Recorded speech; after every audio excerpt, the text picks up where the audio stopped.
নমস্কার সবাইকে, আমি শিলা চ্যাটার্জি। স্বাগত জানাই আপনাদের লেডি ব্র্যান্ড ক্রিয়েশন চ্যানেলে। আজকে আমি আপনাদের জন্য এনেছি একটি খুব সুন্দর লং কুর্তি। এটি front open long plated kurti cutting এবং একটি স্টাইলিস্ট এবং পারফেক্ট। ভিডিওটি শুরু থেকে শেষ পর্যন্ত দেখলে আপনি নিজেই খুব সহজেই কুর্তিটি বানিয়ে ফেলতে পারবেন। চলুন তবে শুরু করা যাক। এখানে কাপড় নিয়েছি 3 মিটার। এটি অনেকটাই লম্বা বানিয়েছি। ঝুলটা হচ্ছে 45 ইঞ্চি এবং লম্বা হাতা 19 ইঞ্চি। 3 মিটার কাপড় নিয়ে আমি প্রথমে কুচির কাপড়টা বার করে নিলাম। আমি ওপরে যে পুট থেকে শেষ পর্যন্ত মাইনাস করে লম্বাটা আমি বার করে নিলাম। ঘেরের কাপড়টা প্রথম ঘেরের কাপড়টা 4 ভাঁজ করে আমি বার করে নিলাম। এরপরে আমি আমার ওপর পোর্শনটা আমি কাটিং করব। প্রথমে আমি শেষ আমার এখানে আছে 15 ইঞ্চি লম্বাটা নিয়ে নিয়েছি। এরপরে আমি কি করলাম, 1.5 ইঞ্চি করে সামনে আমার যেহেতু চেরা থাকবে সেহেতু আমি 1.5 ইঞ্চি করে এক্সট্রা নিলাম। আমার দিকে কাটা অংশ আছে, কারণ কি সামনে চেরা হবে দেখে আমি আমার দিকে খোলা অংশটা আছে, ওখানে ভাঁজ নেই, পাড়ের দিকটা রেখেছি। আমি 1.5 ইঞ্চি করে নিয়েছি। এরপরে আমি কি করলাম, পুটটা নিলাম। পুট আমার 7.5 ইঞ্চি, তার আমি এখানে আমার টোটাল পুট হচ্ছে 15 ইঞ্চি, আমি 7.5 নিলাম। 7.5 নেওয়ার পর আমি একটা পয়েন্ট করে দিলাম, আর নিচে আমি মোহরাটাও নিলাম 7.5 মোহরা নিলাম। সমান করে দাগ দিয়ে আমি ওখানটায় চেস্টের লাইন করে নেব। আমার যে চেস্টের লাইনটা হবে সেটা। এবার চেস্টের লাইনটা আমার যেহেতু চেস্ট এখানে 40, সেহেতু আমি 4 ভাগের 1 ভাগ নিয়েছি। 40-এর 4 ভাগের 1 ভাগ 10 ইঞ্চি, আর এক্সট্রা 1 ইঞ্চি, তার মানে 4 পাটের ওপর 1 ইঞ্চি করে এক্সট্রা হলে 4 ইঞ্চি এক্সট্রা হয়। আমি 1 ইঞ্চি এক্সট্রা নিলাম 4 ভাঁজের ওপর যেহেতু আছে। আর এখানে আমি কোমরের কাছে নিলাম, কোমরের যা আছে 4 ভাগের 1 ভাগ, তার সঙ্গে 1 ইঞ্চি প্লেট দিয়েছি। 1 ইঞ্চি প্লেট আর 3/4 ইঞ্চি এক্সট্রা নিয়েছি, লুজ দিয়েছি 3/4 ইঞ্চি, মানে 1 ইঞ্চি থেকে 2 পয়েন্ট কম, ওটা আমি এক্সট্রা দিয়েছি। আর আমি এখানে 1 ইঞ্চি মতো আমি ডাউন দিলাম, যেহেতু এটা আমার হাইনেক হবে সেহেতু আমি 1 ইঞ্চি ডাউন দিলাম। আর ওই ডাউনের ওখান থেকে আমি আমার বগলের যে শেপটা সেটা আমার এখানে 17.5 আছে, সেটা আমি এখানে নিয়ে নিলাম। 17.5-এর হাফ হচ্ছে ওই 8.5, আর ওদিকে 2 পয়েন্ট বেশি। হ্যাঁ, এখানে আমার ওই বগলের শেপটা দিয়ে দিলাম। এটা আমার পিছন পাটের শেপ দিচ্ছি। পরে আমি ভেতরের দিকে 1/2 ইঞ্চি ভেতরে ঢুকিয়ে যে আর একটা শেপ দেবো সেটা সামনের পাটে, সেটা আমি কাটিং করার সময় দেখিয়ে দেবো। আর এদিকে আমার চেস্টের যা লাইন হলো, চেস্ট থেকে আর ওয়েস্টের লাইনটা আমি একসঙ্গে মিশিয়ে দেব।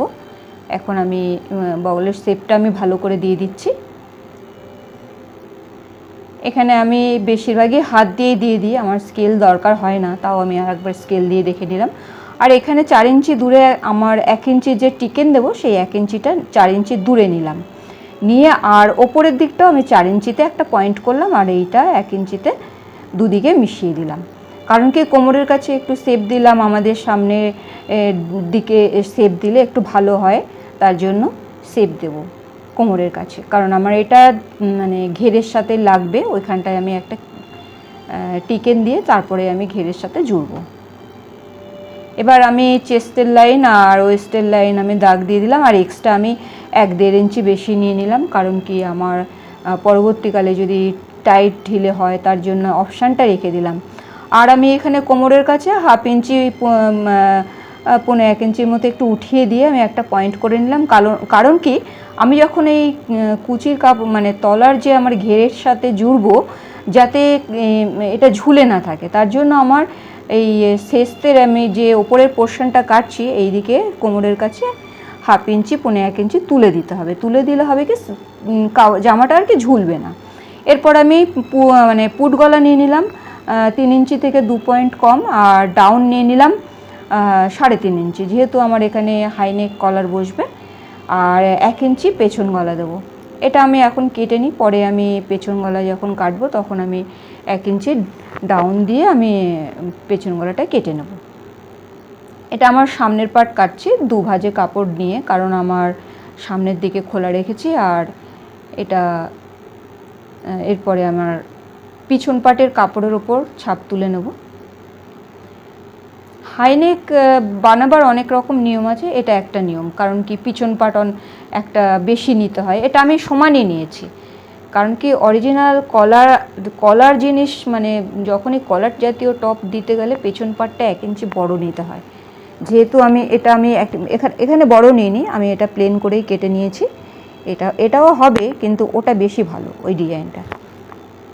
নিয়ম অনেক রকম আছে, এটা একটা নিয়মে শেখাচ্ছে। আমি কাপড়ের সুন্দর করে এটা মাপ মতো করে সামনের পাটের যে 2টো পাট কেটে নিয়েছি সেইটা বসিয়ে আমি ছাপ তুলে নিচ্ছি পেছন পাটের জন্য। পেছন পাট আমি আর মাপঝোপ করলাম না, একই রকমভাবে কাটা হচ্ছে। আপনারাও দেখবেন, এটা খুব সহজ, একেবারেই জলের মতন সোজা। আমার কাটিং দেখলেন তো, আমি সামনের পাট কেটে নিলাম, এরপর আমি পিছন পাটে ছাপ তুলে নিলাম, ব্যাস হয়ে গেল।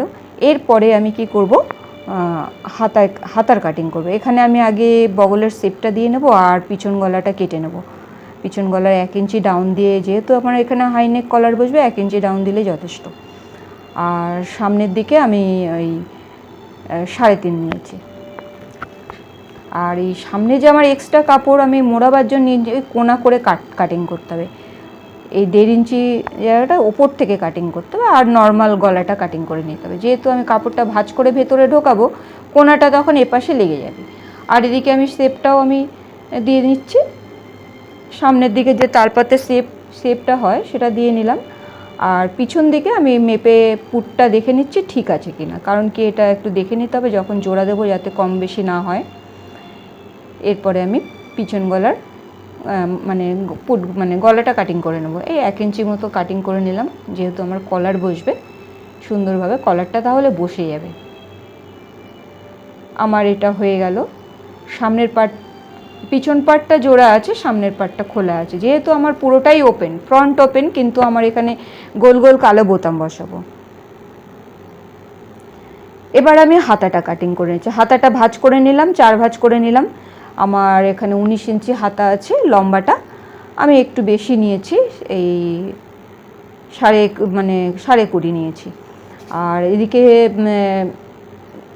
বগলে যে শেপটা হবে, আমি একটা 3.5 ইঞ্চি দূরে একটা পয়েন্ট করে নিচ্ছি, কারণ ওখানে বগলের শেপ দেবো। তার নিচে 3.5 ইঞ্চিতে পয়েন্ট করে নিলাম, কারণ কি ওখানে আমাকে ওখান থেকে শেপটা আর কি দিতে হবে। আর এদিক থেকে 2 ইঞ্চি নিচে করে আমি শেপটা দেবো। 2 ইঞ্চি নিচে, যেখানে আমার হাতাটা বসবে মিডল পয়েন্ট থেকে 2 ইঞ্চি নিচ থেকে আমি শেপটা দেবো।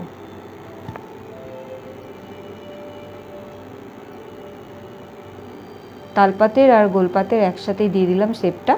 এরপর আমার মুহুরি হয়েছে 11 ইঞ্চি। 11 মানে আমার এখানে 5.5 পয়েন্ট করেছি, কারণ একটু ঢিলে ঢিলে রেখেছি, লম্বা হাতা তো একটু ঢিলে ঢিলে রেখেছি। কারণ কি ভিতরে আমি একটা বোতাম দেব যাতে গুটিয়ে রাখা যায়, তার জন্য একটু ঢিলে রাখতে হবে।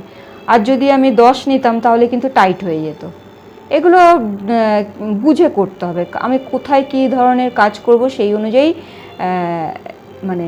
লুজ টাইট হবে।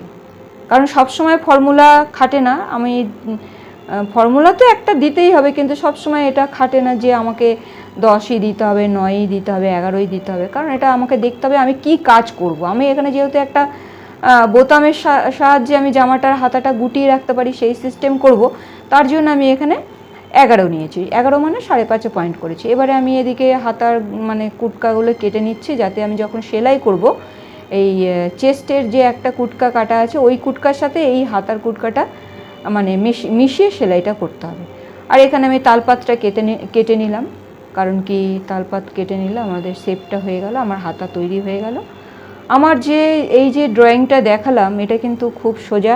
আপনারা আমার চ্যানেলের সঙ্গে অবশ্যই থাকবেন, এবং থাকলে কিন্তু আপনারা অনায়াসেই নিজেদের পোশাক নিজেরাই বানাতে পারবেন। আর আপনাদের এই যদি ভিডিওটি যদি ভালো লেগে থাকে, ভিডিওটা আপনাদের উপকারে আসে, তাহলে একটা লাইক দিতে ভুলবেন না। চ্যানেলটিকে সাবস্ক্রাইব করে পাশে থাকা বেল আইকনটি প্রেস করুন, যাতে পরবর্তী নতুন নতুন সেলাই ও ক্রাফটের ভিডিওর আপডেট সবার আগে পান। আপনার মতামত, প্রশ্নের অনুরোধ থাকলে নিচে কমেন্টে জানাতে পারেন, আমি উত্তর দেব। আর এখানে আমি দেখাচ্ছি এটা কীরকম লাগবে। এখানে আমি এইভাবে সেলাই করব কোমরের কাপড়টা, আর বডির সঙ্গে এইভাবে লাগাবো। আমি এর পরের দিন সেলাইটা দেখাবো। আর আপনারা অবশ্যই ভালো থাকবেন। আমার ভিডিও কেমন হচ্ছে অবশ্যই জানাবেন। আর যদি আপনাদের কোথাও অসুবিধা হয় আমাকে কিন্তু লিখতে ভুলবেন না, আপনারা মেসেজ করবেন, আমি কিন্তু অবশ্যই আপনাদের মেসেজের অ্যান্সার দেব। আর আজকে এখানেই শেষ করছি। আবার পরবর্তী ভিডিওতে আমি কিভাবে সেলাই করেছি সেটা দেখাবো। ততক্ষণ সুস্থ থাকুন, ভালো থাকুন।